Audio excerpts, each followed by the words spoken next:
15ই August বাবা মা ভাই বোন যা হারিয়েছি, আমাদের বিচার চাওয়ার কোনো অধিকার ছিল না। কিন্তু আওয়ামী লীগ যখন সরকারে এসেছে তখনই এই বাংলাদেশের উন্নতি হয়েছে। কোটা আন্দোলন হয়েছিল 2018-তে, আমরা এটা মেনে নিয়ে বাতিল করে দিয়েছিলাম কোটা পদ্ধতি। পুরা জুন মাস চলে গেল। জুলাই মাসের 7 তারিখ থেকে হঠাৎ দেখি আবার কোটার জন্য আন্দোলন, যখন কোটা পদ্ধতি নাই আর আন্দোলন না, সেখানে দেখা গেল ঝাঁকে ঝাঁকে সব জড়ো হয়ে যাচ্ছে। তাদের এক দফা দাবি ছিল কোটা সংস্কার, সেই যে দাবি করেছে সেই দাবি সংস্কার করে দেওয়া হলো, কিন্তু সেই সংস্কার করে দেওয়ার পরেও তাদের আন্দোলন থামে না, দাবি থামে না। আন্দোলন কোটা আন্দোলন করছে এক জায়গায়, কিন্তু চারিদিক থেকে ঢাকার সেখানে সেই জঙ্গি ঝুঁকে একদিকে হত্যাকাণ্ড চালানো, অপরদিকে যে সমস্ত প্রতিষ্ঠানগুলি মানুষের সেবা দেয়, যেমন দুর্যোগ মোকাবেলায়, সেখানে অগ্নিসংযোগ, বাংলাদেশ টেলিভিশন সেখানে অগ্নিসংযোগ, সেই সেতু ভবনে অগ্নিসংযোগ, ডাটা সেন্টার, বিটিআরসি ভবন যেখান থেকে পুরো ডিজিটাল সিস্টেমটা সারা বাংলাদেশে পরিচালনা করা হয়, স্যাটেলাইট থেকে যেখানে সমস্ত কিছু নিয়ন্ত্রণ করা হয়, সেটাকে আগুন দেওয়া হলো। তার সাথে আসলো মেট্রো রেল, অত্যন্ত আধুনিক মেট্রো রেল, দুইটা স্টেশন পুড়িয়ে দিল। এক্সপ্রেসওয়ে 2010 থেকে প্ল্যান করে সেটা টোল প্লাজা ভেঙে নষ্ট করে দেওয়া হলো যাতে চলতে না পারে। আগুনে পড়া হানি ফ্লাইওভার, সেটাও টোল প্লাজা পোড়ানো, সেটারও ধ্বংস। অর্থাৎ আপনারা একটা জিনিস লক্ষ্য করেন যে ঠিক মানুষের সেবা দেওয়ার জন্য যে কাজগুলি, সেই জায়গাগুলিতেই কিন্তু আঘাতটা হানা হয়েছে।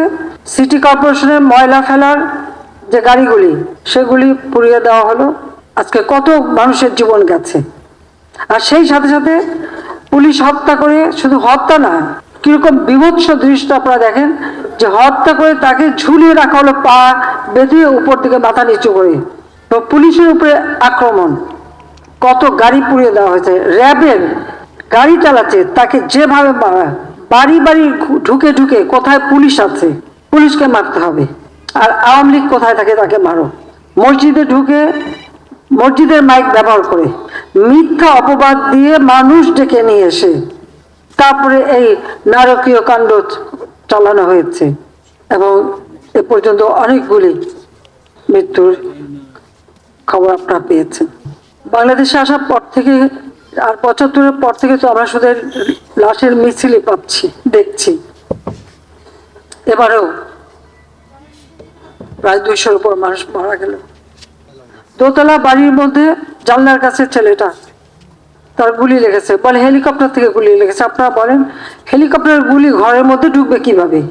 আর সেই গুলি ঢুকে কিন্তু দেওয়ালের যে ফুটো করে দিয়েছে। সেখানে তদন্তের জন্য লোক গেছে, তারা দেখে তাহলে সেখানে হেলিকপ্টার দিয়ে গুলি করলো কিভাবে?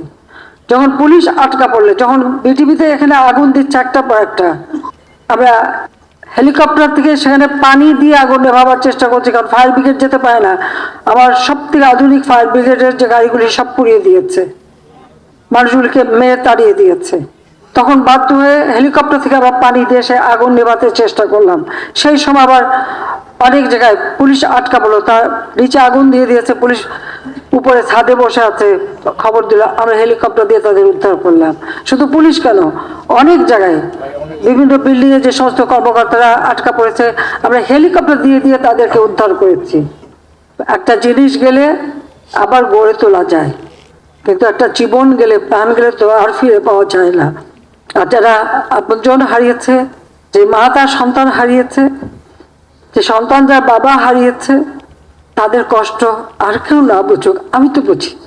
কারণ আজকে এই আগস্ট মাস, আমি তো সেই বাবা মা ভাই সব হারিয়ে সেই ব্যথা বেদনা কষ্ট নিয়ে এই বাংলাদেশে ফিরে এসেছিলাম। নিজের ছোট ছোট বাচ্চাদের মাতৃস্নেহ বঞ্চিত করে কেন? বাংলাদেশের মানুষের জন্য, এই দেশের মানুষের সুন্দর জীবন পাবে, উন্নত জীবন পাবে। এই যে এতদিন এত শ্রম দিলাম, কষ্ট দিয়ে, নিজের দিকে তো তাকাইনি, নিজের ছেলেমেয়ের জন্য কিছু করিনি, যা কিছু করেছি মানুষকে দিয়েছি। প্রতিটি মিনিট, প্রতিটি সময় দিন রাত পরিশ্রম করেছি, কারণ তিনি আমাদের রক্ত দিয়ে গেছে, তিনি কিছু নিয়ে যাননি, কিছু নিয়ে যাননি। আবার কি এক টুকরো কাফনের কাপড়ও নিয়ে যাননি।